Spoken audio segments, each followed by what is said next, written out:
ਪਿਆਰ ਤੇ ਸਾਂਝ ਤਾਂ ਉਹਨਾਂ ਵੇਲਿਆਂ ਵਿੱਚ ਹੁੰਦੇ ਸੀ ਜਦੋਂ ਦਿਲ ਸੱਚੇ ਤੇ ਘਰ ਕੱਚੇ ਹੁੰਦੇ ਸੀ। ਪਰ ਉਹਨਾਂ ਕੱਚੇ ਘਰਾਂ ਵਿੱਚ ਗਰੀਬੀ ਦਾ ਨਹੀਂ ਬਲਕਿ ਅਮੀਰੀ ਦਾ ਵਾਸ ਹੁੰਦਾ ਸੀ, ਕਿਉਂਕਿ ਹਰ ਚੀਜ਼ ਬੜੀ ਹੀ ਸ਼ੁੱਧ, ਕਲਾਤਮਕ, ਸੋਹਣੀ ਤੇ ਮਜ਼ਬੂਤ ਹੁੰਦੀ ਸੀ।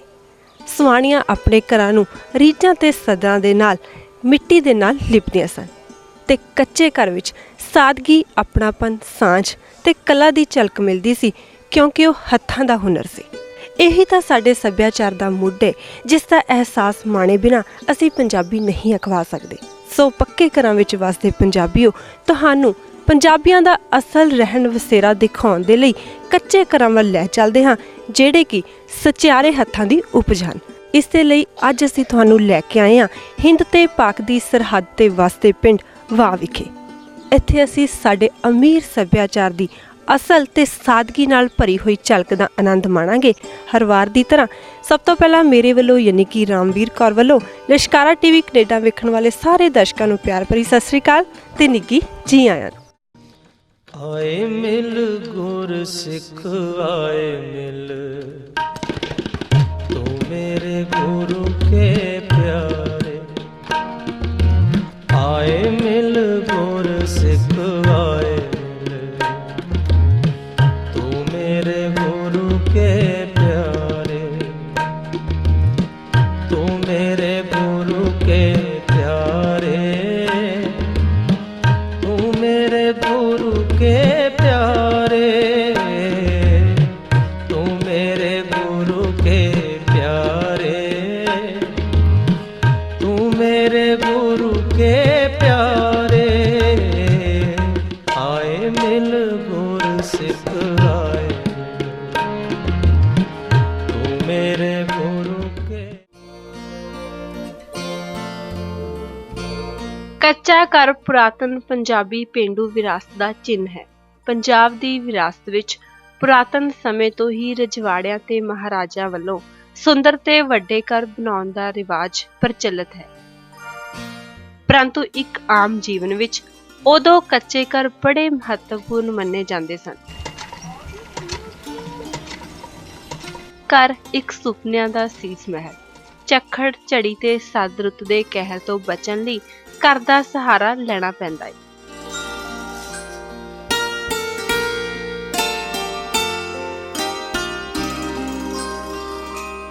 ਘਰ ਕੱਚਾ ਹੋਵੇ ਜਾਂ ਪੱਕਾ, ਅੱਜ ਕੱਲ੍ਹ ਇਹ ਸਾਡੀ ਆਰਥਿਕਤਾ ਤੇ ਨਿਰਭਰ ਹੋ ਚੁੱਕਿਆ ਹੈ। ਪਰੰਤੂ ਕੱਚੇ ਘਰਾਂ ਵਿੱਚ ਕੋਈ ਮਜ਼ਬੂਤ ਤੇ ਪੱਕੇ ਇਰਾਦਿਆਂ ਵਾਲੀ ਰੂਹ ਦਾ ਵਾਸ ਵੀ ਹੋ ਸਕਦਾ ਹੈ। ਆਜ਼ਾਦੀ ਤੋਂ ਪਹਿਲਾਂ ਜਦ ਪੰਜਾਬ ਆਪਣੇ ਆਪ ਵਿੱਚ ਇੱਕ ਸੋਨੇ ਦੀ ਚਿੜੀ ਸੀ, ਉਦੋਂ ਇਸ ਦੀ ਵਿਰਾਸਤ ਬੜੀ ਅਮੀਰ ਸੀ। ਰੋਟੀ ਬੇਟੀ ਦੀ ਸਾਂਝ ਸੀ। ਗੱਲ ਕੀ, ਘਰ ਕੱਚੇ ਸਨ ਪਰ ਲੋਕਾਂ ਦੇ ਅੰਦਰਲੀ ਆਤਮਾ ਬੜੀ ਹੀ ਪੱਕੀ ਸੀ। ਕੱਚੇ ਘਰ ਵਿੱਚ ਜ਼ਿੰਦਗੀ ਗੁਜ਼ਾਰ ਰਹੀ ਮਨੁੱਖਤਾ ਸੰਵੇਦਨਸ਼ੀਲ ਤੇ ਮੋਹ ਮਮਤਾ ਵਿੱਚ ਲੋਥ-ਪੋਥ ਹੁੰਦੀ ਸੀ।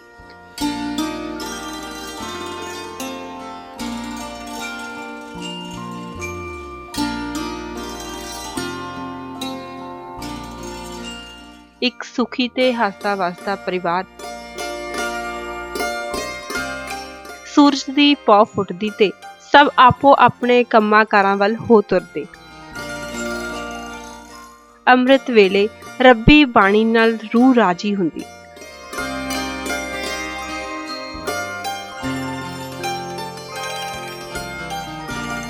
ਘਰ ਦਾ ਮੁਖੀ ਸੂਰਜ ਦੀ ਟਿੱਕੀ ਨਿਕਲਣ ਤੋਂ ਪਹਿਲਾਂ ਹੀ ਪਸ਼ੂਆਂ ਲਈ ਹਰਾ ਚਾਰਾ ਲੈਣ ਲਈ ਖੇਤਾਂ ਵਿੱਚ ਜਾ ਵੜਦਾ।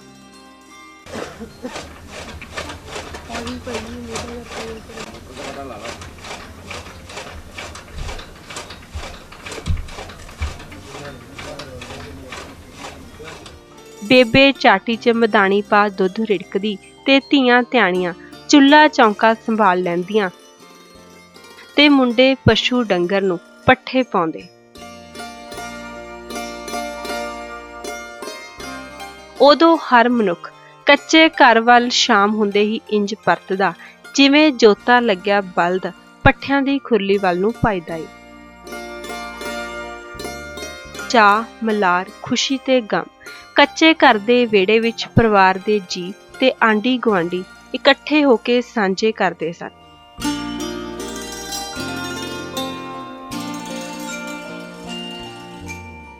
ਆਪਣੇ ਗੁਰੂ ਸਾਹਿਬਾਂ ਦੇ ਫਰਮਾਨ ਆਪਣੇ ਹੱਥੀ ਆਪਣਾ ਆਪੇ ਹੀ ਕਾਜ ਸਵਾਰੀਏ ਦੇ ਮਹਾਨ ਕਥਨ ਤੇ ਅਮਲ ਦੇ ਧਾਰਨੀ ਹੋ ਕੇ ਆਪਣੇ ਸੁਪਨਿਆਂ ਦੇ ਸ਼ੀਸ਼ ਮਹਿਲ ਭਾਵ ਕੱਚੇ ਘਰ ਨੂੰ ਤਿਆਰ ਕਰਦੇ ਸਨ। ਉਦੋਂ ਨਵਾਂ ਕੱਚਾ ਘਰ ਬਣਾਉਣਾ ਵੀ ਬੜੀ ਵੱਡੀ ਗੱਲ ਹੁੰਦੀ ਸੀ। ਆਰਥਿਕ ਵਸੀਲੇ ਘੱਟ ਸਨ। ਘਰ ਵਿੱਚ ਚੁੱਲ੍ਹਾ ਚੌਂਕਾ, ਡੰਗਰ ਵੱਛੇ ਵਾਲਾ ਕਮਰਾ,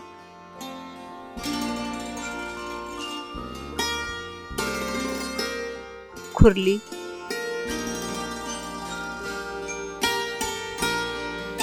ਤੰਦੂਰ, ਅੰਗੀਠੀ, ਪੌੜੀਆਂ,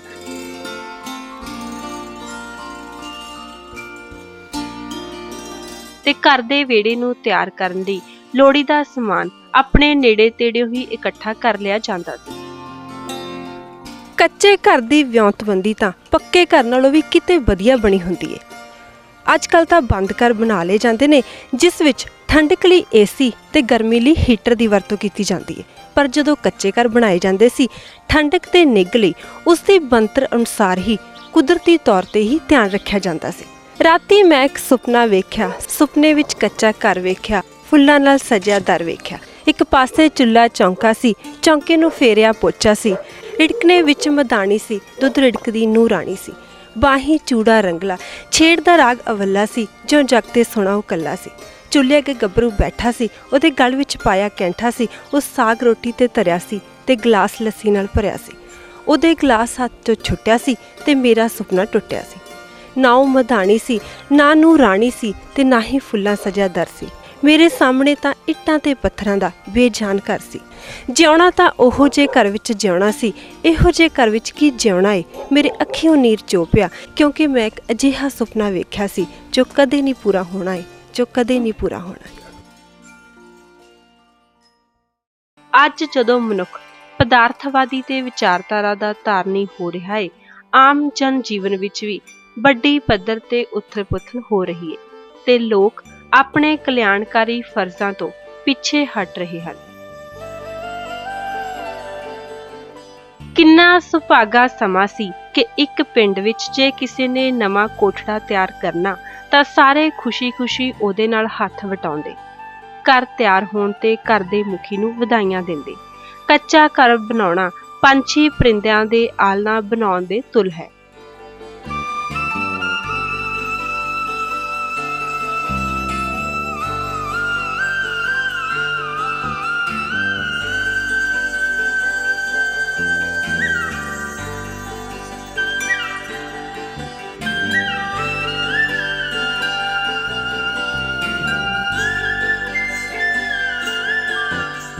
ਪ੍ਰਕਿਰਤੀ ਦਾ ਇਹ ਇੱਕ ਅਦਭੁਤ ਨਿਯਮ ਹੈ। ਪੌ ਫੁੱਟਣ ਤੋਂ ਤਰਕਾਲਾਂ ਪੈਣ ਤੱਕ ਘਰ ਦੇ ਖੁੱਲ੍ਹੇ ਵਿਹੜੇ ਵਿੱਚ ਇੱਕ ਨਹੀਂ ਸੈਂਕੜੇ ਸੁਪਨੇ ਸੱਚ ਹੁੰਦੇ ਹਨ। ਬਿਰਧ ਬਾਪ ਪੁੱਤਰਾਂ ਤੇ ਧੀਆਂ ਨੂੰ ਜਵਾਨ ਹੁੰਦਿਆਂ ਦੇਖਦਾ ਏ। ਕੱਚਾ ਘਰ ਬਣਾਉਣ ਲਈ ਪੱਕੇ ਘਰ ਬਣਾਉਣ ਤੋਂ ਵੀ ਵੱਧ ਮੁਸ਼ੱਕਤ ਕਰਨੀ ਪੈਂਦੀ ਹੈ।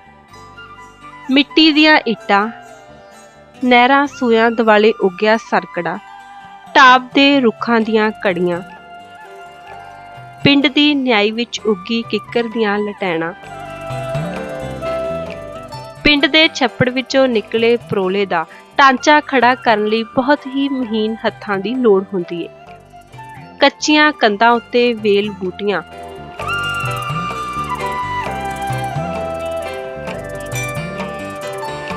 ਕੰਧੋਲੀ ਤੇ ਪਾਉਣ ਲਈ ਮੋਰ ਬਟੇਰੇ, ਕੁੰਜਾ, ਕਬੂਤਰ ਤੇ ਦਲਾਨ ਵਿੱਚ ਰੱਖਣ ਲਈ ਪੜੋਲੇ ਪੜੋਲੀਆਂ ਬਣਾਉਣ ਲਈ ਮਹੀਨ ਦੇ ਨਾਲ ਨਾਲ ਜ਼ਹੀਨ ਵੀ ਹੋਣਾ ਪੈਂਦਾ ਹੈ।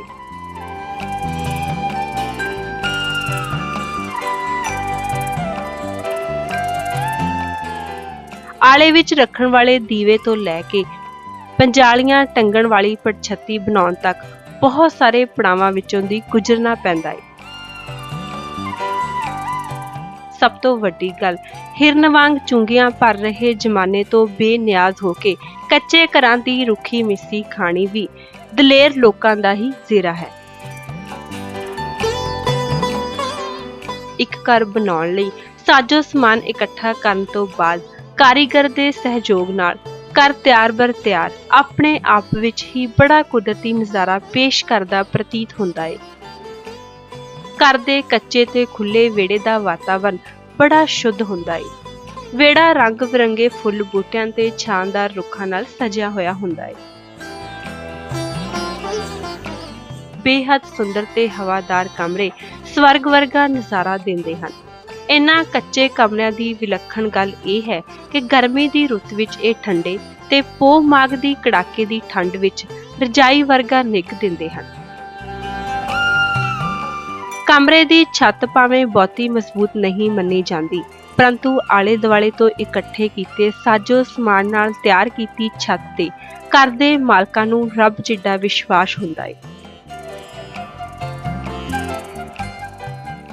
ਸਫੇਦੇ ਦੇ ਬਾਲਿਆਂ ਤੇ ਸਰਕੰਡਿਆਂ ਦੇ ਕਾਨਿਆਂ ਨਾਲ ਸਜੀ ਛੱਤ ਨੂੰ ਕਾਲੀ ਮਿੱਟੀ ਤੇ ਪੁਰਾਣੀ ਤੂੜੀ, ਜਿਸ ਨੂੰ ਮਲਣ ਆਖਿਆ ਜਾਂਦਾ ਹੈ, ਦੇ ਨਾਲ ਛੱਤਿਆ ਜਾਂਦਾ ਹੈ, ਜਿਸ ਨੂੰ ਛੱਤਣ ਵੇਲੇ ਚਾਹਾ ਪਾਉਣਾ ਆਖਿਆ ਜਾਂਦਾ ਹੈ। ਛੱਤ ਉੱਤੇ ਪਾਉਣ ਵਾਲੀ ਮਿੱਟੀ ਦੀ ਤੈਅ ਇੰਨੀ ਮਜ਼ਬੂਤ ਹੁੰਦੀ ਹੈ ਕਿ ਕੋਠੜਾ ਚੌਣ ਦੀ ਸੰਭਾਵਨਾ ਨਹੀਂ ਰਹਿੰਦੀ। ਮੀਂਹ ਝੱਖੜ ਵੇਲੇ ਛੱਤ ਦਾ ਪਾਣੀ ਸੁਚੱਜੇ ਢੰਗ ਨਾਲ ਕੱਢਣ ਲਈ ਇੱਕ ਪ੍ਰਣਾਲਾ ਰੱਖਿਆ ਜਾਂਦਾ ਹੈ, ਜਿਹੜਾ ਛੱਤ ਦੇ ਪਾਣੀ ਦੇ ਨਿਕਾਸ ਲਈ ਕੰਮ ਕਰਦਾ ਹੈ।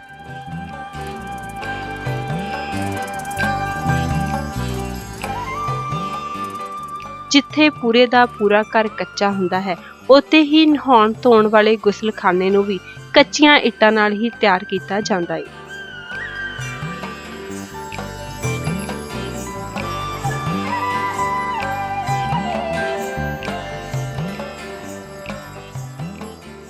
ਖੁੱਲੇ ਤੇ ਪਿੜ ਵਾਂਗੂ ਵਿਸ਼ਾਲ ਵਿਹੜਾ, ਜਿਸ ਨੂੰ ਖੰਜੂਰ ਤੇ ਝਾੜੂ ਨਾਲ ਸਾਫ਼ ਕੀਤਾ ਜਾਂਦਾ ਤੇ ਤੀਜੇ ਚੌਥੇ ਦਿਨ ਪੀਲੀ ਮਿੱਟੀ ਅਤੇ ਗੋਹੇ ਦਾ ਲੇਵਾ ਕਰਕੇ ਲੇਪ ਕੀਤਾ ਜਾਂਦਾ। ਕਿਹਾ ਜਾਂਦਾ ਸੀ ਮਿੱਟੀ ਤੇ ਗੋਹੇ ਵਿੱਚੋਂ ਇਹੋ ਜਿਹੀ ਖੁਸ਼ਬੂ ਆਉਂਦੀ ਸੀ ਜਿਹੜੀ ਸਾਰੇ ਦੇ ਸਾਰੇ ਘਰ ਨੂੰ ਅਤਰ ਵਰਗੀ ਵਾਸ਼ਨਾ ਵਿੱਚ ਵਟਾ ਦਿੰਦੀ ਸੀ। ਪਸ਼ੂਆਂ ਲਈ ਪੱਠਾ ਤੱਥਾ ਖਾਣ ਲਈ ਬਣੀ ਖੁਰਲੀ ਵੀ ਕੱਚੀ ਹੀ ਹੁੰਦੀ ਸੀ, ਜਿਸ ਨੂੰ ਘਰ ਵਾਲੇ ਆਪਣੇ ਹੱਥਾਂ ਨਾਲ ਤਿਆਰ ਕਰਦੇ। ਘਰ ਦੀ ਛੱਤ ਤੇ ਬਾਲਣ ਗੋਹਾ ਰੱਖਣ ਅਤੇ ਛੱਤ ਲਿਪਣ ਲਈ ਆਮ ਕਰਕੇ ਲੱਕੜ ਦੀ ਪੌੜੀ ਦਾ ਸਹਾਰਾ ਲਿਆ ਜਾਂਦਾ ਹੈ, ਪਰੰਤੂ ਕਈ ਸਰਦੇ ਪੁੱਜਦੇ ਘਰਾਂ ਵਿੱਚ ਕੱਚੀਆਂ ਪੌੜੀਆਂ ਬੜੇ ਸ਼ੌਂਕ ਨਾਲ ਬਣਾਈਆਂ ਅੱਜ ਵੀ ਨਜ਼ਰ ਆਉਂਦੀਆਂ ਹਨ।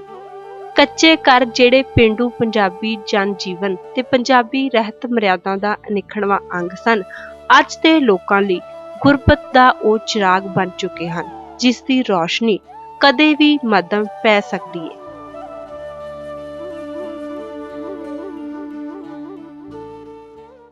ਕੱਚੇ ਘਰ ਨਾਲ ਜੁੜਿਆ ਹੋਇਆ ਹਰ ਪੱਖ ਉਸ ਦੀ ਬਣਤਰ ਤੇ ਹੀ ਨਿਰਭਰ ਹੁੰਦਾ ਹੈ। ਚਾਹੇ ਕੱਚਾ ਘਰ ਵੇਖਣ ਨੂੰ ਸੋਹਣਾ ਲੱਗਦਾ ਹੈ ਤੇ ਚਾਹੇ ਉਹ ਗਰਮੀਆਂ ਵਿੱਚ ਠੰਡਾ ਤੇ ਸਰਦੀਆਂ ਵਿੱਚ ਨਿੱਘਾ ਰਹਿੰਦਾ ਹੈ, ਹਰ ਗੱਲ ਕਿਤੇ ਨਾ ਕਿਤੇ ਆ ਕੇ ਉਸ ਦੀ ਬਣਤਰ ਤੇ ਹੀ ਟਿਕ ਜਾਂਦੀ ਹੈ, ਕਿਉਂਕਿ ਉਹਦੀ ਬਣਤਰ ਹੀ ਇਸ ਤਰੀਕੇ ਨਾਲ ਬਣੀ ਹੁੰਦੀ ਹੈ। ਹੁਣ ਆਪਾਂ ਗੱਲਬਾਤ ਕਰਾਂਗੇ ਸਵਰਨ ਕੌਰ ਨਾਲ, ਜਿਨ੍ਹਾਂ ਨੇ ਕਿ ਆਪਣੇ ਹੱਥੀਂ ਕੱਚਾ ਘਰ ਬਣਾਇਆ ਹੋਇਆ ਹੈ। ਸਤਿ ਸ਼੍ਰੀ ਅਕਾਲ ਜੀ। ਸਤਿ ਸ੍ਰੀ ਅਕਾਲ। ਅੱਛਾ, ਕੱਚੇ ਘਰ ਦੀ ਆਪਾਂ ਗੱਲ ਕਰ ਰਹੇ ਹਾਂ, ਤਾਂ ਤੁਸੀਂ ਤਾਂ ਘਰ ਬਣਾਇਆ, ਕੱਚੇ ਘਰ ਵਿੱਚ ਰਹਿੰਦੇ ਹੋ ਤੁਸੀਂ, ਹਾਂਜੀ। ਕਿਵੇਂ ਬਣਾਉਣਾ ਸ਼ੁਰੂ ਕੀਤਾ? ਇਹਨੇ ਪਹਿਲਾਂ ਮਿੱਟੀ ਲਿਆਈ ਦੀ ਬਾਹਰੋਂ, ਤੇ ਛੱਪੜਾਂ ਦੇ ਵਿੱਚੋਂ ਮਿੱਟੀ ਲਿਆਈ ਦੀ, ਰੇੜਿਆਂ ਤੇ ਢੋਈ ਦੀ ਆ ਵਕਤਾਂ ਵੈਦਿਆਂ ਦੇ ਨਾਲ, ਤੇ ਫਿਰ ਲਿਆ ਕੇ ਫਿਰ ਕੱਚੀਆਂ ਇੱਟਾਂ ਪਾਈ ਦੀਆਂ। ਇੱਟਾਂ ਨਾ ਪੈਣ ਤੇ ਮਿੱਟੀ ਦੇ ਥੋਬੇ ਵੱਟ ਕੇ ਤੇ ਉਹਨਾਂ ਦੇ ਕੰਧਾਂ ਕਰਕੇ ਤੇ ਉਹਨਾਂ ਨੂੰ ਮੁਰੰਮਤ ਕੀਤਾ ਜਾਂਦਾ। ਅੱਛਾ, ਪਹਿਲਾਂ ਇੱਟਾਂ ਬਣਾਈ ਜਾਂਦੀਆਂ, ਉਹਨੂੰ ਆਪਾਂ ਕੱਚੀਆਂ ਇੱਟਾਂ ਕਹਿੰਦੇ। ਸੱਚੇ ਦੀ ਇੱਟ ਹੁੰਦੀ। ਅੱਛਾ, ਪਹਿਲਾਂ ਸੱਚੇ ਹੁੰਦੇ ਸੀ ਨਾ, ਲੱਕੜ ਦੇ ਹੁੰਦੇ ਸੀਗੇ ਸੱਚੇ, ਤੇ ਉਹਦੀ ਇੱਟ ਪਾ ਕੇ ਤੇ ਫਿਰ ਉਹ ਕੰਧਾਂ ਬਣਾਈਆਂ ਜਾਂਦੀਆਂ। ਅੱਛਾ, ਫਿਰ ਬਣਾ ਕੇ ਸਾਰਾ ਆਲਾ ਦੁਆਲਾ ਵਲ ਕੇ। ਅੱਛਾ, ਕੰਧਾਂ ਜਿਹੜੀਆਂ ਬਣਾਈ ਜਾਂਦੀਆਂ ਦੀਆਂ ਨੀਹਾਂ ਵੀ ਹੁੰਦੀਆਂ ਨੇ ਕਿ ਨਹੀਂ, ਇਹਨਾਂ ਦੀ ਨੀਂਹ ਉੱਤੇ ਹੀ ਹੁੰਦੀ, ਉੱਤੇ ਹੀ ਹੁੰਦੀਆਂ ਨੇ? ਪੱਕਿਆਂ ਦੀ ਥੱਲੇ ਪੀ ਕੇ ਡੂੰਗੀ ਨੀਂਹ ਹੁੰਦੀ, ਇਹਦੀ ਉੱਤੇ ਹੁੰਦੀ। ਤੇ ਨੀਂਹ ਉੱਤੇ ਹੋਣ ਦੇ ਬਾਵਜੂਦ ਵੀ ਫਿਰ ਵੀ ਇਹ ਵਧੀਆ ਖੜੇ ਰਹਿੰਦੇ ਨੇ, ਤੇ ਇਹਦਾ ਕੀ ਕਾਰਨ ਹੁੰਦਾ? ਵਧੀਆ ਰਹਿੰਦੇ ਵੀ ਮੀਂਹ ਕਣੀ ਪਵੇ ਤੇ ਬਚਾ ਕੇ ਇਹਨਾਂ ਨੂੰ ਰੱਖੀਦਾ, ਵੀ ਪਾਣੀ ਨਹੀਂ ਲਾਗੇ ਆਉਣ ਦੇਈਦਾ। ਅੱਛਾ ਜੀ, ਪੂਰਾ ਧਿਆਨ ਰੱਖਣਾ ਪੈਂਦਾ, ਫੇਰ ਹੀ ਖੜੇ ਰਹਿੰਦੇ। ਹਾਂਜੀ। ਅੱਛਾ, ਤੇ ਛੱਤ ਦੀ ਗੱਲ ਕਰੀਏ ਤਾਂ ਪਹਿਲਾਂ ਇੱਟਾਂ ਦੇ ਨਾਲ ਤੁਸੀਂ ਕਹਿੰਦੇ ਹੋ ਕੰਧ ਖੜੀ ਕੀਤੀ ਆ, ਫਿਰ ਉਹਦੀ ਲਿਪਾਈ ਕੀਤੀ ਜਾਂਦੀ ਆ, ਤੇ ਛੱਤ ਜਦੋਂ ਪਾਉਣੇ ਆ ਉਹਦੇ 'ਚ ਕਿਹੜੀਆਂ ਕਿਹੜੀਆਂ ਚੀਜ਼ਾਂ ਆਉਂਦੀਆਂ ਨੇ? ਉਹਦੇ ਵਿੱਚ ਮੁੜ ਕੇ ਆ ਬਾਹਰੋਂ ਖੇਤਾਂ ਦੇ ਵਿੱਚੋਂ ਡਰੈਣ ਤੋਂ ਕੋਈ ਨਖਾਸੂ ਹੋਵੇ ਬਾਹਰੋਂ ਕਾਨੇ ਵੱਢ ਕੇ ਲਿਆਈਦੇ, ਸਰਕੜਾ ਵੱਢ ਕੇ ਲਿਆਈਦਾ ਤੇ ਉਹ ਫਿਰ ਲਿਆ ਕੇ ਤੇ ਫਿਰ ਪਾਈ ਦੇ ਤੇ ਬਾਲੇ ਬਣਾਈ ਦੇ, ਬਾਲੇ ਉੱਤੇ ਪਾ ਕੇ ਸ਼ਤੀਰ ਪਾ ਕੇ ਉਹਨਾਂ ਦੇ ਉੱਤੇ ਖਿਲਾਰਿਆ ਜਾਂਦਾ, ਖਿਲਾਰ ਕੇ ਉੱਤੇ ਮਿੱਟੀ ਪਾਈ ਜਾਂਦੀ, ਮਿੱਟੀ ਪਾ ਕੇ ਤੂੜੀ ਪਾ ਕੇ ਉਹਨੂੰ ਲਿੰਬਿਆ ਜਾਂਦਾ। ਅੱਛਾ ਜੀ, ਫਿਰ ਲਿਪਦੇ ਹੋ। ਤੇ ਪਹਿਲਾਂ ਤਾਂ ਇਹ ਚੀਜ਼ਾਂ ਵਾਧੂ ਹੁੰਦੀਆਂ ਸੀ, ਆਮ ਹੀ ਖੇਤਾਂ 'ਚ ਹੁੰਦੀਆਂ ਸੀ, ਹੁਣ ਵੀ ਆਸਾਨੀ ਨਾਲ ਹੀ ਮਿਲ ਜਾਂਦੀਆਂ? ਹੁਣ ਵੀ ਮਿਲ ਜਾਂਦੀਆਂ। ਅੱਛਾ ਹਾਂ ਮਿਲ ਜਾਂਦੀਆਂ। ਤੇ ਕਿਸੇ ਚੀਜ਼ ਦੀ ਔਖ ਹੈ, ਕੋਈ ਚੀਜ਼ ਜਿਹੜੀ ਨਹੀਂ ਮਿਲਦੀ, ਜਿਹੜੀ ਪਹਿਲਾਂ ਵਾਧੂ ਮਿਲਦੀ ਸੀ ਤੇ ਹੁਣ ਘੱਟ ਮਿਲਦੀ ਆ, ਉਹ ਕਿਹੜੀ ਚੀਜ਼ ਹੈ? ਉਹ ਚੀਜ਼ ਹੁਣ ਮਿੱਟੀ ਹੈ, ਮਿੱਟੀ ਮੁੱਲ ਮਿਲਦੀ ਹੈ। ਅੱਛਾ, ਮਿੱਟੀ ਤੁਹਾਨੂੰ ਮੁੱਲ ਲੈਣੀ ਪੈਂਦੀ ਹੈ? ਹੁਣ ਮੁੱਲ ਲੈਣੀ ਪੈਂਦੀ ਹੈ, ਮੁੱਲ ਬਾਹਰੋਂ ਨਹੀਂ ਕੋਈ ਪੁੱਟਣ ਦਿੰਦਾ ਤੇ ਮੁੱਲ ਲਿਆ ਕੇ ਫੇਰ ਪਾਈ ਦੇ। ਤੇ ਆ ਜਿਹੜੇ ਖੇਤਾਂ 'ਚ ਲਿਆਈ ਦੇ ਫਿਰ ਤੁਰ ਕੇ ਲੱਭ ਕੇ ਕਾਨੇ ਸਰਕੜਾ ਤੇ ਉਹ ਫਿਰ ਵੱਢ ਕੇ ਤੇ ਫੇਰ ਪਾਈਦਾ। ਅੱਛਾ ਜੀ। ਅੱਗੇ ਤਾਂ ਬਤੇਰਾ ਹੁੰਦਾ ਸੀ, ਹੁਣ ਗੱਡੀਆਂ ਦੇ ਬਾਹਰੋਂ ਲੋਕੀ ਆਉਂਦੇ ਵੱਢ ਕੇ ਲੈ ਜਾਂਦੇ, ਤੇ ਹੁਣ ਉਹ ਗਰੀਬਾਂ ਨੂੰ ਘੱਟ ਹੀ ਲੱਭਦਾ। ਅੱਛਾ ਜੀ। ਤੇ ਜਦੋਂ ਘਰ ਪੂਰਾ ਖੜਾ ਹੋ ਜਾਂਦਾ ਫਿਰ ਆਪਾਂ ਦੇਖਦੇ ਹਾਂ ਕਿ ਬਾਅਦ ਵਿੱਚ ਵੀ ਉਹਦੇ ਤੇ ਵਧੀਆ ਚਿੱਤਰਕਾਰੀ ਕੀਤੀ ਹੁੰਦੀ ਆ, ਕਲੀ ਨਾਲ ਕੁਝ ਬਣਾਇਆ ਹੁੰਦਾ, ਡਿਜ਼ਾਈਨ ਫੁੱਲ ਬੂਟੇ, ਤੇ ਉਹ ਵੀ ਬੜੇ ਸੋਹਣੇ ਲੱਗਦੇ ਆ। ਫਿਰ ਉਹ ਕੱਲੀ ਮਿੱਟੀ ਨਾਲ ਤਾਂ ਨਹੀਂ ਬਣਦੇ, ਹੋਰ ਫਿਰ ਉਹਦੇ ਵਿੱਚ ਕੀ ਕੀ ਪਾਉਂਦੇ ਹੋ? ਉਹ ਫਿਰ ਮਿੱਟੀ ਵਿੱਚ ਗੋਹਾ ਪਾਈਦਾ, ਗੋਹਾ ਪਾ ਕੇ ਫੇਰੀਦਾ ਉਹਨੂੰ ਕੰਧਾਂ ਤੇ ਫੇਰ ਕੇ ਫਿਰ ਭਾਵੇਂ ਕਲੀ ਲਾਇਓ ਭਾਵੇਂ ਮਿੱਟੀ ਲਾਇਓ, ਤਾਂ ਮਿੱਟੀ 'ਚ ਰੰਗ ਪਾਈ ਦੇ, ਰੋਗਨ ਲਾਇਓ, ਜਿਹੜੇ ਰੰਗ ਦਾ ਮਰਜ਼ੀ ਲਾਇਓ ਤਾਂ ਵਿੱਚ ਪਾ ਕੇ ਤੇ ਬਣਾਏ ਜਾਂਦੇ, ਫੇਰ ਲਈਦੇ। ਹਾਂ ਜਿਵੇਂ ਪੱਕਿਆਂ ਕੋਠਿਆਂ ਨੂੰ ਫੇਰੀ ਦੇ ਤਾਂ ਉਸ ਤਰ੍ਹਾਂ ਫੇਰ ਲਈਦੇ ਜੀ। ਤੇ ਕਿਹੜੀਆਂ ਚੀਜ਼ਾਂ ਹੁੰਦੀਆਂ ਨੇ, ਜਿਵੇਂ ਘਰ 'ਚ ਕਮਰੇ ਹੋ ਗਏ, ਅੱਛਾ ਚੁੱਲ੍ਹਾ ਚੌਂਕਾ ਹੋ ਗਿਆ, ਅੱਛਾ ਰਸੋਈ ਬਹੁਤ ਘੱਟ ਹੁੰਦੀ ਹੈ ਮੈਨੂੰ ਲੱਗਦਾ? ਹਾਂ ਰਸੋਈਆਂ ਘੱਟ ਹੀ ਹੁੰਦੀਆਂ ਤੇ ਕਈ ਪਾ ਲੈਂਦੇ, ਕਈ ਇਸ ਤਰ੍ਹਾਂ ਅੰਦਰੇ ਅੱਗ ਬਾਲ ਲਈਦੀ, ਜੇ ਨਾ ਬਾਹਰ ਰਸੋਈ ਹੋਵੇ ਅੰਦਰੇ ਚੁੱਲ੍ਹਾ ਰੱਖ ਕੇ ਅੰਦਰੇ ਅੱਗ ਬਾਲ ਲਈਦੀ। ਅੱਛਾ ਜੀ। ਚੁੱਲ੍ਹਾ ਚੌਂਕਾ ਸਭ ਤੋਂ ਸੋਹਣਾ ਹੁੰਦਾ ਘਰ 'ਚ, ਕਿਉਂਕਿ ਦੇਖੋ ਸਾਰਾ ਘਰ-ਬਾਰ ਆ ਜਿਹੜਾ ਇੱਕ ਔਰਤ ਤੇ ਟਿਕਿਆ ਹੁੰਦਾ, ਤੇ ਚੁੱਲ੍ਹਾ ਚੌਂਕਾ ਇੱਕ ਔਰਤ ਨਹੀਂ ਸੰਭਾਲਣਾ ਹੁੰਦਾ, ਤੇ ਇਸ ਕਰਕੇ ਸਭ ਤੋਂ ਵੱਧ ਰੀਝਾਂ ਚੁੱਲ੍ਹੇ ਚੌਂਕੇ ਤੇ ਲਾਈਆਂ ਜਾਂਦੀਆਂ ਨੇ। ਹਾਂ ਚੁੱਲ੍ਹੇ ਚੌਂਕੇ ਦੇ ਰੀਝ ਨਾ ਬਣਾਈਦਾ, ਆਖੀ ਦਾ ਵੀ ਕੋਈ ਆਖੇ ਨਾ ਵੀ ਇਹਨਾਂ ਨੇ ਚੁੱਲ੍ਹਾ ਚੌਂਕਾ ਨਹੀਂ ਬਣਾਇਆ, ਚੁੱਲ੍ਹਾ ਚੌਂਕਾ ਔਰਤ ਦੇ ਨਾਲ ਹੁੰਦਾ ਤੇ ਬਹੁਤ ਅੱਛਾ ਲੱਗਦਾ। ਹਾਂ ਤੇ ਕੀ ਉਹਦੇ ਤੇ ਬਣਾਇਆ ਜਾਂਦਾ? ਇੱਕ ਤਾਂ ਆਪਾਂ ਫੁੱਲ ਬੂਟੇ ਵੇਖਦੇ ਹਾਂ, ਹੋਰ ਕੁਝ ਪੰਛੀ ਵੀ ਬਣਾਏ ਜਾਂਦੇ ਨੇ ਨਾ, ਕਿਹੜੇ ਪੰਛੀ ਬਣਾਏ ਜਾਂਦੇ ਨੇ ਚੁੱਲ੍ਹੇ ਚੌਂਕੇ 'ਚ? ਇਹ ਤਾਂ ਜਿਹੜਾ ਜੀ ਕਰੇ ਉਹ ਡਿਜ਼ਾਈਨ ਲਾ ਕੇ ਤੋਂ ਆਪਾਂ ਬਣਾ ਲਈਦਾ, ਜਿਵੇਂ ਮਿਸਤਰੀ ਨਹੀਂ ਬਣਾਉਂਦਾ ਡਿਜ਼ਾਈਨ ਲਾ ਲੈਂਦਾ, ਸ਼ੇਰ ਪਾ ਲਓ, ਕੁੱਕੜ ਪਾ ਲਓ, ਤੋਤੇ ਪਾ ਲਓ, ਉਹ ਆਪਦੀ ਵੀ ਅਕਲ ਦੇ ਨਾਲ ਹੀ ਪਾ ਲਈਦੇ। ਹਾਂ ਤੇ ਇਹ ਸਾਰੀਆਂ ਚੀਜ਼ਾਂ ਜਦੋਂ ਤਿਆਰ ਹੋ ਜਾਂਦੀਆਂ ਤਾਂ ਆਪਾਂ ਕਈ ਵਾਰ ਵੇਖਦੇ ਹਾਂ ਕਿ ਮੀਂਹ ਬਹੁਤ ਜ਼ਿਆਦਾ ਪੈਂਦਾ, ਤਾਂ ਫਿਰ ਉਸ ਤੋਂ ਬਾਅਦ ਮਿੱਟੀ ਖੁਰਨੀ ਵੀ ਸ਼ੁਰੂ ਹੋ ਜਾਂਦੀ ਆ, ਮੀਂਹ ਦੇ ਦੌਰਾਨ ਖੁਰਦੀ ਆ, ਫਿਰ ਦੁਬਾਰਾ ਸਾਰਾ ਲਿਪਣਾ ਪੈਂਦਾ ਤੁਹਾਨੂੰ? ਨਹੀਂ, ਉਹਨੂੰ ਫਿਰ ਮੁੜ ਕੇ ਉਹ ਉੱਤੇ ਉਹਨੂੰ ਲਕਾਉਣਾ ਪੈਂਦਾ, ਮੀਂਹ ਆ ਜੇ ਫਿਰ ਉਹਨੂੰ ਉੱਤੋਂ ਢੱਕ ਦਈਦਾ ਤੇ ਢੱਕ ਕੇ ਤੇ ਫਿਰ ਉਹਨੂੰ ਲਕਾਈਦਾ, ਤੇ ਹਰ ਵਾਰ ਵੀ ਨਹੀਂ ਬਣਦਾ ਤੇ ਫਿਰ ਲਕਾ ਕੇ ਰੱਖੀਦਾ। ਘਰ ਨੂੰ ਲੁਕਾ ਕੇ ਰੱਖੀਦਾ? ਨਹੀਂ, ਆ ਚੌਂਤਰਾ ਚੁੱਲ੍ਹੇ ਚੌਂਤਰੇ ਨੂੰ ਤੁਸੀਂ ਖਾਸ ਤੌਰ ਤੇ ਢੱਕ ਕੇ ਰੱਖਦੇ ਹੋ, ਕਿਉਂਕਿ ਇਹ ਬੜੀਆਂ ਰੀਝਾਂ ਨਾਲ ਬਣਾਇਆ ਜਾਂਦਾ ਤੇ ਵਾਰ-ਵਾਰ ਬਣਾਉਣਾ ਬਹੁਤ ਔਖਾ ਲੱਗਦਾ, ਢੱਠ ਨਾ ਜਾਵੇ ਤਾਂ ਕਰਕੇ ਬਣਾਇਆ ਵੀ ਢੱਕ ਛੱਡੀਦਾ। ਮੀਂਹ ਮਗਰ ਆਉਂਦਾ ਤੇ ਪਹਿਲਾਂ ਢੱਕਣ ਲੱਗ ਪਈਦਾ, ਲੱਭਣ ਲੱਗ ਪਈ ਪੱਲੀਆਂ ਤੋੜੇ। ਤੇ ਸਾਲ ਦੇ ਵਿੱਚ ਕਿੰਨੇ ਕੁ ਵਾਰੀ ਲਿਪਾ ਪੋਚੀ ਕਰਨੀ ਪੈਂਦੀ ਹੈ ਘਰ ਦੀ? ਇਹਨੂੰ ਵੀ ਮਿੱਟੀ ਲਾਉਂਦੇ ਰਹੀਦਾ ਇਹਦੇ। ਹਾਂ ਫਿਰ ਵੀ ਹੁੰਦਾ ਕਿ ਵੀ ਸਾਲ 'ਚ 2 ਵਾਰੀ 4 ਵਾਰੀ 6 ਵਾਰੀ ਕਿੰਨੇ ਵਾਰੀ ਲਿਪਦੇ ਹੋ? ਉਹ ਵੀ ਵਿਆਹ ਆ ਜੇ, ਕੁਛ ਵਾਰ ਆ ਜੇ, ਕਿ ਹੋਰ ਕੀ ਪ੍ਰੋਗਰਾਮ ਆ ਜੇ, ਉਹ ਤਾਂ ਸਗੋਂ ਲਿਪੀਦਾ। ਉਸ ਤਰ੍ਹਾਂ ਵੀ ਜੇ ਮਿੱਟੀ ਲੱਥ ਜੇ ਤਾਂ ਫਿਰ ਲਾ ਲਈਦੀ, ਨਹੀਂ ਤਾਂ ਫਿਰ ਇਸ ਤਰ੍ਹਾਂ ਵੀ ਵਿਆਹ ਸ਼ਵਾਰੇ ਤੇ ਜ਼ਿਆਦਾ ਵੀ ਲਾਈ ਦੀ। ਮਿੱਟੀ ਆਮ ਹੁੰਦੀ ਹੈ ਕਿ ਕੋਈ ਖਾਸ ਮਿੱਟੀ ਹੁੰਦੀ ਹੈ? ਉਹ ਮਿੱਟੀ ਚੀਕਨੀ ਮਿੱਟੀ ਹੁੰਦੀ, ਚੀਕਨੀ ਮਿੱਟੀ ਦੇ ਵਿੱਚ ਤੂੜੀ ਪਾਈ ਦੀ ਆ, ਉਹਦੀ ਕਹਾਣੀ ਮਾਰੀ ਦੀ ਆ, ਉਹ ਫਿਰ ਉਹਦੀ ਲੰਬਾਈ ਕਰ ਦਈਦੀ, ਉਹਨੂੰ ਲਿੰਬ ਕੇ ਮੁੜ ਕੇ ਉੱਤੇ ਫਿਰ ਲਾਲ ਮਿੱਟੀ ਲਿਆਈ ਦੀ, ਲਾਲ ਮਿੱਟੀ ਦੇ ਵਿੱਚ ਗੋਹਾ ਪਾਈਦਾ ਤੇ ਗੋਹਾ ਪਾ ਕੇ ਤੇ ਫਿਰ ਉਹ ਸਾਰੇ ਫੇਰ ਦੇਈਦਾ ਤੇ ਉਹ ਫਿਰ ਅੱਛਾ ਬਣ ਜਾਂਦਾ। ਚੀਕਨੀ ਮਿੱਟੀ ਨਾਲ ਪੂਰਾ ਘਰ ਬਣਾਇਆ ਜਾਂਦਾ ਤੇ ਲਾਲ ਮਿੱਟੀ ਨਾਲ ਉਹਦੀ ਸਜਾਵਟ ਵੀ ਹੋ ਜਾਂਦੀ ਹੈ ਥੋੜੀ ਬਹੁਤ। ਤੇ ਤੁਸੀਂ ਦੱਸਿਆ ਸੀ ਕਿ ਕਿਸੇ ਵਿਆਹ ਸ਼ਾਦੀ ਤੇ ਜਾਂ ਮੀਂਹ ਕਣੀ ਤੋਂ ਬਾਅਦ ਤੁਸੀਂ ਲਿਪਾ ਪੋਚੀ ਜਿਹੜੀ ਕਰਦੇ ਹੋ, ਉਹ ਪੂਰੀ ਇੱਕ ਦਿਨ 'ਚ ਹੋ ਜਾਂਦੀ ਹੈ? ਤੋ ਲੱਗੇ ਰਹੀਦਾ, ਕਈ ਦਿਨ ਲੱਗੇ ਰਹੀਦਾ, ਪਰ 2 ਦਿਨ ਲੱਗ ਜਾਣ, 4 ਦਿਨ ਲੱਗ ਜਾਣ, ਤਾਂ ਉਹਨੂੰ ਫਿਰ ਸਾਰੇ ਨੂੰ ਬਣਾ ਕੇ ਫੇਰ ਵੀ ਹਟੀਦਾ। ਤੇ ਜਿਹੜੀ ਪਹਿਲਾਂ ਤੁਸੀਂ ਤਿਆਰ ਕਰਦੇ ਹੋ ਮਿੱਟੀ ਪੋਚਾ ਫੇਰਨ ਦੇ ਲਈ, ਤੁਸੀਂ ਦੱਸਿਆ ਸੀ ਮਿੱਟੀ ਲੈ ਕੇ ਆਉਣੇ ਹੋ, ਫਿਰ ਉਹਨੂੰ ਮਿੱਧਦੇ ਹੋ ਜਾਂ ਸਾਰਾ ਤੂੜੀ ਪਾ ਕੇ, ਉਹ ਕਿੰਨੇ ਕੁ ਟਾਈਮ ਦਾ ਕੰਮ ਹੈ? ਉਹ ਵੀ ਬਥੇਰਾ ਟਾਈਮ ਲੱਗ ਜਾਂਦਾ ਇਹਦੇ, ਕਦੇ 2-2 ਦਿਨ ਵੀ ਲੱਗ ਜਾਂਦੇ, ਵਿੱਚ ਪਾ ਕੇ ਕਹਾਣੀਆਂ ਮਾਰੀ ਦੀਆਂ, ਤੇ ਜਦੋਂ ਵਧੀਆ ਬਣ ਜੇ ਤੇ ਫਿਰ ਉਹਨੂੰ ਬਣਾ ਕੇ ਤੇ ਫਿਰ ਲਾਈ ਦੀ। ਹਾਂ। ਤੇ ਘਰ ਦੇ ਵਿੱਚ ਕਿੰਨੇ ਕੁ ਹਿੱਸੇ ਆ? ਘਰ ਦੇ ਕਿਹੜੇ ਕਮਰੇ ਨੇ, ਰਸੋਈ ਹੈ, ਕਿਸ ਤਰ੍ਹਾਂ ਦੇ ਹਿੱਸੇ ਆ, ਦੱਸੋ ਸਾਨੂੰ। ਘਰ ਦੇ ਕੋਠੇ ਆਪਣੇ ਵਾਸਤੇ, ਕੋਠੇ ਵੀ ਆਪਦੇ ਵਰਤਣ ਵਾਸਤੇ, ਤੇ ਡੰਗਰਾਂ ਵਾਸਤੇ ਜੇ ਨਾ ਬਣੇ ਜੇ ਕੋਠਾ ਪਾ ਲਓ, ਬਰਾਂਡਾ ਪਾ ਲਓ, ਜੇ ਨਾ ਬਣੇ ਬਾਹਰੋਂ ਹਰਕਾਨੇ ਵੱਢ ਕੇ ਉਹਨਾਂ ਦੀਆਂ ਛੰਨਾ ਪਾ ਲਈਆਂ, ਉਹਦੇ ਵਿੱਚ ਡੰਗਰ ਬੰਨ੍ਹ ਲਈਦੇ। ਅੱਛਾ ਜੀ, ਯਾਨੀ ਕਿ ਛੱਤਿਆ ਜਾਂਦਾ ਡੰਗਰਾਂ। ਛੱਤਿਆ ਜਾਵੇ ਤੇ ਫਿਰ ਉਹ ਡੰਗਰ ਵਿੱਚ ਉਹਨਾਂ ਦੇ ਬੰਨ੍ਹ ਛੰਨਾ ਪਾ ਕੇ ਕਾਨਿਆਂ ਦੀਆਂ ਸਰਕੜੇ ਦੀਆਂ।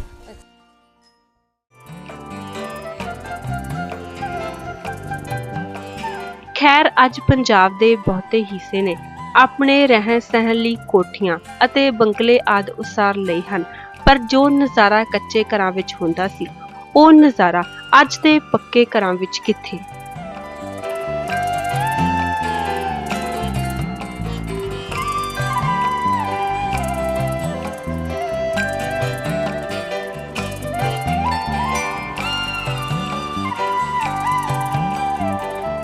ਕੱਚਿਆਂ ਘਰਾਂ ਵਿੱਚ ਸੱਚੀਆਂ ਰੂਹਾਂ ਦਾ ਵਾਸ ਹੁੰਦਾ ਏ।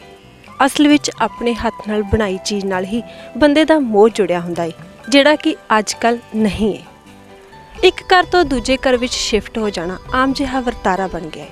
ਪੰਜਾਬੀਆਂ ਵਿੱਚ ਸਿਰਫ ਦਿਖਾਵੇ ਲਈ ਵੱਡੀਆਂ ਵੱਡੀਆਂ ਕੋਠੀਆਂ ਤੇ ਬੰਗਲੇ ਬਣਾਉਣ ਦੀ ਹੋੜ ਲੱਗੀ ਹੋਈ ਏ, ਤੇ ਇਸ ਹੋੜ ਦੇ ਵਿੱਚ ਮੋਹ ਪਿਆਰ ਤਾਂ ਗੁੰਮ ਹੋ ਗਿਆ ਏ। ਬਹੁਤੇ ਘਰਾਂ ਦੇ ਲੋਕ ਤਾਂ ਨੌਕਰੀ ਪੇਸ਼ਾ ਨੇ ਤੇ ਬੱਚੇ ਪੜ੍ਹਾਈਆਂ ਲਈ ਘਰਾਂ ਤੋਂ ਬਾਹਰ ਰਹਿੰਦੇ ਨੇ, ਤੇ ਘਰ ਨਾਲ ਮੋਹ ਤਾਂ ਕਿਸੇ ਦਾ ਵੀ ਨਹੀਂ ਹੈ। ਸਮੇਂ ਦੇ ਇਸ ਦੌਰ ਵਿੱਚ ਪ੍ਰਿੰਸੀਪਲ ਤੇਜਾ ਸਿੰਘ ਦੀਆਂ ਇਹ ਸਤਰਾਂ ਦੀ ਸੱਚਾਈ ਕਿਤੇ ਗੁੰਮ ਹੋ ਗਈ ਜਾਪਦੀ ਹੈ। ਘਰ ਇੱਟਾਂ ਤੇ ਵੱਟਿਆਂ ਦੇ ਬਣੇ ਕੋਠੇ ਨੂੰ ਨਹੀਂ ਕਹਿੰਦੇ। ਘਰ ਤੋਂ ਭਾਵ ਜਿੱਥੇ ਮਨੁੱਖ ਦੇ ਪਿਆਰ ਤੇ ਸਦਰਾਂ ਪਲਦੀਆਂ ਹਨ, ਜਿੱਥੇ ਬਾਲਪਨ ਵਿੱਚ ਮਾਂ ਭੈਣ ਤੇ ਭਰਾ ਕੋਲੋਂ ਪਿਆਰ ਲਿਆ ਹੁੰਦਾ ਹੈ। ਦਰਸ਼ਕੋ, ਪੱਕੇ ਘਰਾਂ ਵਿੱਚ ਰਹਿਣ ਵਾਲੇ ਲੋਕਾਂ ਦਾ ਜਿੰਨਾ ਮੋਹ ਘਰ ਦੇ ਜੀਆਂ ਨਾਲ ਹੁੰਦਾ ਹੈ, ਓਨਾ ਹੀ ਮੋਹ ਘਰ ਨਾਲ ਵੀ ਹੁੰਦਾ ਹੈ, ਕਿਉਂਕਿ ਕੱਚਾ ਘਰ ਤਪਦੀਆਂ ਧੁੱਪਾਂ ਵਿੱਚ ਪਸੀਨਾ ਵਹਾ ਕੇ ਲਿਪਿਆ ਹੁੰਦਾ ਹੈ। ਯਾਨੀ ਕਿ ਸੱਚਾਈ, ਮਿਹਨਤ ਤੇ ਹੁਨਰ, ਇਹ ਸਾਡੇ ਪੰਜਾਬੀ ਸੱਭਿਆਚਾਰ ਦੀਆਂ ਅਸਲ ਕਦਰਾਂ ਕੀਮਤਾਂ ਹਨ, ਜਿਨ੍ਹਾਂ ਦਾ ਅਹਿਸਾਸ ਤੁਹਾਨੂੰ ਕਰਵਾਉਣ ਦੇ ਲਈ ਅੱਜ ਅਸੀਂ ਪੂਰੀ ਕੋਸ਼ਿਸ਼ ਕੀਤੀ ਹੈ। ਸੋ ਤੁਹਾਨੂੰ ਇਹ ਕੋਸ਼ਿਸ਼ ਕਿਹੋ ਜਿਹੀ ਲੱਗੀ ਸਾਨੂੰ ਜ਼ਰੂਰ ਦੱਸਣ ਲਈ ਤੁਸੀਂ ਫੋਨ ਕਰ ਸਕਦੇ ਹੋ ਸਾਡੇ ਪ੍ਰੋਡਿਊਸਰ ਸ਼ਮੀ ਚੱਜ ਹੋਰਾਂ ਨੂੰ। ਨੰਬਰ ਹੈ 604 916 2121।